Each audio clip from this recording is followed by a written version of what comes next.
bila kita bergaul dengan 5 orang yang berjaya, insyaAllah kita orang yang berjaya yang ke-6. Assalamualaikum, nama saya Nur Farahana binti Simon. Saya seorang suri rumah. Saya sekarang di salah sebuah pantai di Cape Town. Okey, saya datang ke Cape Town ni tajaan percuma, salah satu reward yang public go bagi kepada dealer-dealer yang capai target tuan-puan, yang boleh buat bisnes dengan baik. Tercapai apa yang saya dapat hari ni tuan-puan adalah saya bergaul, bercampur dengan dealer-dealer public gold. Mereka ada impian yang besar. Jadi saya dapat tahu juga, oh, impian mereka ni ada sebenarnya impian saya juga. Dari situ saya belajar cara, taktik, skill macam mana untuk dapat apa yang mereka dapat, capai apa yang mereka capai. Jadi bila kita bergaul dengan 5 orang yang berjaya, insyaAllah kita orang yang berjaya yang ke-6. Sebab tu kita perlu bercampur dan bergaul dengan achievers yang dah memang betul-betul berjaya. Kenapa tuan-puan kena hadir MDC? Nak tahu apa itu MDC? Boleh scan barcode ni.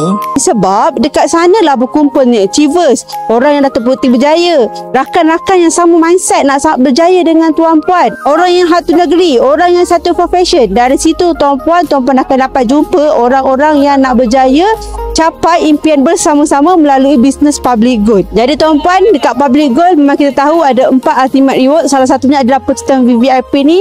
Jika tuan-puan nak capai 4 angka ke 5 angka passive income dan dapat percutian percuma dengan public gold, datang ke MDC. Jumpa nanti kita di MDC.